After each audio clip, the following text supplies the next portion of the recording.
And I think that's where we get into things. And you're going to typically see these in specialty contractors like concrete companies, marble companies, different things I call specialty trades, HVAC companies, things that they typically don't work in this industry, but every once in a while you're going to call them out to do something.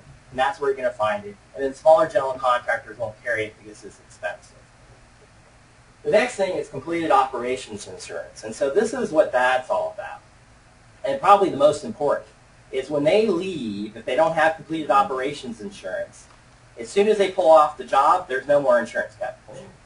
So you have a plumber come out and do a bunch of work, he leaves, a leak comes up 3 days later, floods out a couple of units, floods out things, there's no coverage because he doesn't have completed operations insurance. And this is really the expensive one, is right here. Now, if a guy's coming out to wax the floor or do something like that, he may not care if he has completed operations insurance or he's going to do janitorial work. He's probably more concerned of what they do while they're there. These are creating hazards with wet floors and things like that. Once they're gone, hazard leaves, they're probably okay. But the completed operations insurance is really important. And these are the things that nobody looks into. Your management company's not really part of the standard of the industry. They go through a thing because this kind of gets into that next level of insurance where you start having to ask more questions and go through a lot longer list of things to get through this menagerie. And there was a plumber, I won't mention any names, who's very large in our industry that 1 year had no completed operations insurance. And we were on a big, huge reconstruction project, and he was supposed to be the building is a multi-story building in downtown San Jose. He was supposed to replace all the valves under the jacuzzi bathtubs in an 8-story building. And I was going through, and he was going to be my subcontractor. It was required in the bid documents. We used him as our subcontractor. And I got through his insurance. I called him up. I said, "You don't have completed operations insurance." He goes, "No, I don't." And I'm like going, "Well, I'm not going to let you do this project. I'm like, you're going to install 130 valves hidden away under a bathtub I can't see, and then if any of them leak through 8 stories of units, no insurance coverage. My insurance is going to pick it up." So one of the ways you can, which is if they're a subcontractor of a general, then the general insurance is going to kick in. So those are the things. So if you hire independent specialty contractors yourself, electrical contractors, plumbers, things like that, you need to make sure they have that kind of insurance. This is actually a real life story. So we did this very large roofing project in Modesto. Actually, the owner of the management company lived in it. We were going through, they had rooftop air conditioners, so they had an HVAC contractor taking the unit owner's rooftop air conditioner off and putting it back on. And during that process, they decided they wanted to replace their gutters and downspouts. So we're spending all this money, we're going to put on new gutters and downspouts. So we bid it, and the sheet metal contractor bid it. Well, the sheet metal contractor was a little bit less expensive than we are, so they decided to go with him. So we got one of those wonderful big July rainstorms. They hadn't put the downspouts on. The gutters were on. The association had drainage issues from litigation 20 years ago they never fixed. Flooded out 3 units. The sheet metal contractor had one line: liability coverage excludes gutter installation. One sentence in his policy: no coverage. So, it was one of those things that, gutters and downspouts, that's a pretty easy job. What problems could we run into? And it was an $80,000 restoration project by the time they got done. So, the other thing that you'll see in a lot of roofers' insurance is they have exclusion for water damage when the roof's removed. So they're doing a roofing project in the middle of the summer. You get that one July. We always get that July storm that blows through. A lot of them have no coverage for that water damage. So that's a pretty important exclusion that you need to get. So I think the thing you need to do if you've got big projects going on is to get copies of the policy and to get a list of exclusions from the contractor. Carrier. Not from him themselves, but from the carrier. And I'll tell you, dealing with specialty subcontractors and stuff like this, they think they know what they bought, but they don't. Because every year this renews, and you got to go through it we sit down with our broker and go through this intensely to find out, what's the new exclusion, what are they not going to cover, what they're going to cover, what do we have to buy up in order to get coverage we're looking for. And it's a pretty thing, and it's something that takes a little expertise, a little extra time, and might delay you getting your project going. because sometimes getting through all this can take some time. But ultimately, if you have a problem down the road and you have to call your attorney, they're going to be looking at the insurance coverage for somebody to pay for all this. So the other thing I want a little bit on the workman's comp. So a lot of times you'll get small vendors that come out and do workman's comp.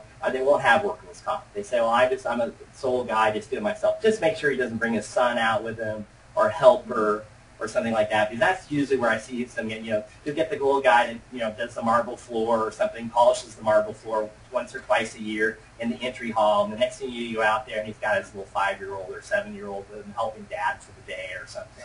And that's those things where you get into problems. So you need to make sure, and I think Darren touched a little bit on the auto.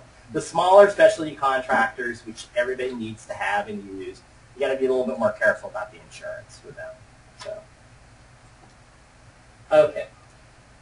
So the additional assured endorsements, I think Darren talked about that. You want to be a named insured. It should be the HOA, and you want your management company on there also. So if you guys are dealing directly with your vendors, because I know Hudson's at different levels of service, you want to make sure the management company is on here, because here's what happens. When the homeowner decides to sue, they sue everybody. So you're going to get named, the management company is going to get named, and probably somebody else, a vendor or something. You want to be in a collective group when you're fighting a case. You don't want your insurance carrier fighting Hudson's insurance carrier, trying to find blame with each other or whatever. You want to have a collective front. It works much better. Cases get resolved much faster. It shouldn't happen. And unfortunately, there is always an owner or something that's not happy with the decisions that were made for whatever reason. They don't like the color you picked, or they don't like the material you picked, or they don't like the special assessment they received. And we have that happen all the time. And Darren says if you work in this industry, you'll probably get sued at some time. It's usually some homeowner that's mad at somebody or some board or the past board or something, and we get dragged in these little nuisance suits. So, the type of insurance endorsement, the forms they have out, 2010 is probably the best form, or the 1985. Now the 2010 used to be a single endorsement form that included completed ops. Now there's 2 forms. So if you get one 2010, you got to make sure you get the second 2010. So it'll be what they call ongoing operations, which is why they're there. So as soon as you see their tail lights leave, coverage stops. The tail light insurance lawsuit. But if they have the completed ops, then you have it for as long as they're around. And then you get into the whole thing of operations and the subcontractors and the products and all that stuff. Subcontractors are a big thing. You want to make sure that your general is using subcontractors that have proper insurance. So there's multi-layers of insurance. If they're going to use an insurance, if they're going to use a contractor that's not properly insured, everybody should be on that same page. And it does happen in this industry where you can't get a contractor that has the right insurance for certain types of functions. So sometimes you have to go through that. And I just see that subcontractors are forgotten about all the time. I see it with the construction managers. I see it with the architects and everything else. You should ask the contractor for a list of subcontractors before they come on the property. You should make sure you have all their insurance coverages. And then I think the biggest thing is you got to watch the expiration dates. So if their policy is going to expire 2 or 3 months into your project, you want to make sure that you get a new policy.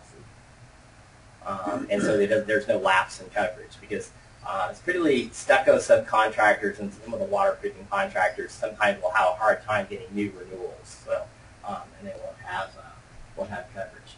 Okay, so I think the biggest thing probably for a lot of your professional vendors, not just design work, but your CPAs, your reserve study professionals, I think anybody that kind of runs a professional services, you want to make sure they have errors and omissions insurance. I'm kind of amazed at how many of them don't carry it. So if they do something that's not right, you have some type of coverage. And general liability, I think these are things you need to talk about. Typically, for a contractor, everybody looks for $1 million with a $2 million aggregate. If you have a really big project, it probably should be higher than that. And if you have smaller projects, then it should probably, probably be less for the other vendors. Auto, you just want to make sure that all the vehicles are covered. And if they're using their own personal vehicle, a small contractor, at least get a copy of it that they have their personal insurance. A lot of times the small guys are driving their personal cars and they don't have it through their company. We talked a little bit about workman's comp. Deductible.